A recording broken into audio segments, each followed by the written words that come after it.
নমস্কাৰ বন্ধু বান্ধৱীসকল। ওদালগুৰি জিলাত স্পেচিয়েল এডুকেটৰ পোষ্টৰ বাবে কন্ট্ৰেক্ট বেচিছত এপ্লিকেশ্যন লৈ আছে। তো এইটো ভিডিঅ'ত আমি জানিম এলিজিবিলিটি ক্ৰাইটেৰিয়া, চেলাৰী আৰু এপ্লাই কৰাৰ প্ৰচেছ কি কি। তো ভিডিঅ'টো আপোনালোকে শেষ পৰ্যন্ত চাব যাতে আপোনালোকে এটা ইনফৰমেশ্যন মিছ নকৰে, ঠিক আছে। তো এতিয়া লিখা আছে যে advertisement for engagement as special educators under Samagra Shiksha Udalguri, ঠিক আছে।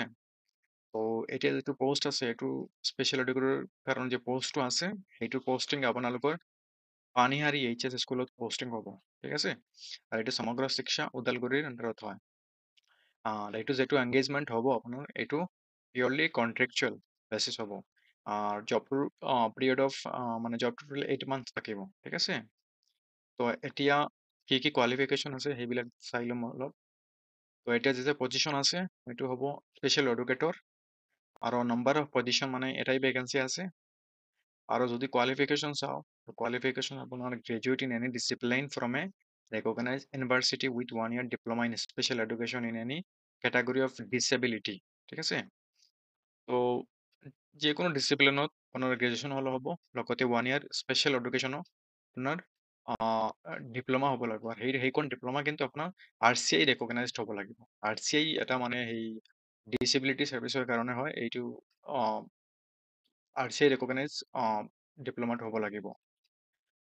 আৰু যদি আপোনাৰ লগত যদি special PEd in any category of disability থাকে তেনেহ'লে আপোনালোকে এপ্লাই কৰিব পাৰিব আৰু পষ্টটোৰ কাৰণে এলিজিবল হ'ব। এতিয়া যিটো চেলাৰী যিটো আছে এইটো হৈছে 25,000 পাৰ মান্থ ফিক্স, ঠিক আছে। তো এইটো ফিক্স চেলাৰী আপোনালোকে পাব। এতিয়া কথাটো হ'লে আপোনালোকে কেনেকৈ এপ্লাই কৰিব। তো এইটো পষ্টত এপ্লাই কৰাৰ কাৰণে আপোনালোকে এটা প্লেইন পেপাৰত আপোনাৰ নাম, আপোনাৰ এইজ, ডেট অফ বাৰ্থ, আপোনাৰ gender, social category, name of father, name of mother, আৰু permanent address for communication, contact number, আৰু আপোনাৰ যি এডুকেশ্যনেল কোৱালিফিকেশ্যন আছে সেইবিলাক, আৰু যদি আপোনাৰ কিবা ৱৰ্কিং এক্সপিৰিয়েঞ্চ থাকেতো সেইবিলাক, আৰু লগতে 1 passport size photograph with self attested copies of testimonial related education qualifications. মানে আপোনাৰ যি এডুকেশ্যন কোৱালিফিকেশ্যন আছে সেইবিলাকত চেল্ফ এটেষ্ট কৰিব লাগিব, লগতে এটা পাছপোৰ্ট চাইজ ফটো লাগিব, আৰু আপোনাৰ যি এক্সপিৰিয়েঞ্চ চাৰ্টিফিকেট লাগে আছে সেইখনো আপুনি ছাবমিট কৰিব লাগিব, ঠিক আছে।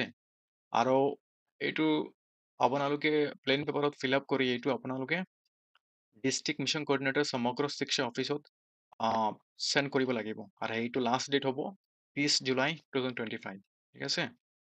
তো ডেটটো আপোনালোকে অলপ মনত ৰাখিব, 30 জুলাই 2025। এতিয়া ছেকেণ্ড পইণ্ট যিটো হ'ল আপোনালোকে এপ্লাই কৰাৰ পিছত কেনেকৈ কি হ'ব।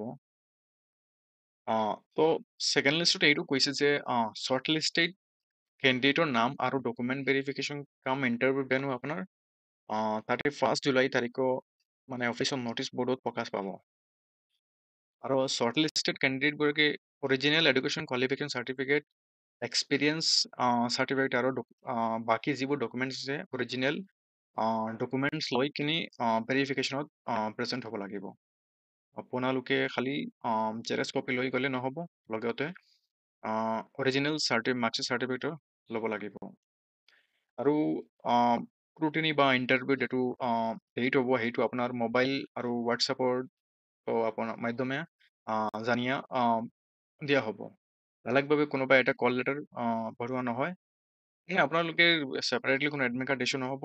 আপোনালোকে যিটো ডেট হ'ব সেইটো কিন্তু আপোনালোকৰ মোবাইলত SMS বা হোৱাটছএপত আপোনালোকৰ চেণ্ড কৰা হ'ব। আৰু আপোনালোকে যদি ফিজিকেলি অফিচখনত ভিজিট কৰে এই 31 জুলাই তাৰিখত যদি আপোনালোকে অফিচখন ভিজিট কৰে তেনেহ'লে লিষ্টত আপোনাৰ নামো চাব পাৰিব। আৰু ভেৰিফিকেশ্যন বা ইণ্টাৰভিউত উপস্থিত হোৱাৰ কাৰণে আপোনালোকক কোনো TA দিয়া নহ'ব, ঠিক আছে। তো এইখনেই আছিল। আৰু যদি আপোনালোকে ভিডিঅ'টো মানে অলপ হেল্পফুল হয় তেনেহ'লে আপোনালোকে চেনেলটো ছাবস্ক্ৰাইব কৰি দিব আৰু ভিডিঅ'টো এটা লাইক কৰি দিব, ঠিক আছে। ধন্যবাদ।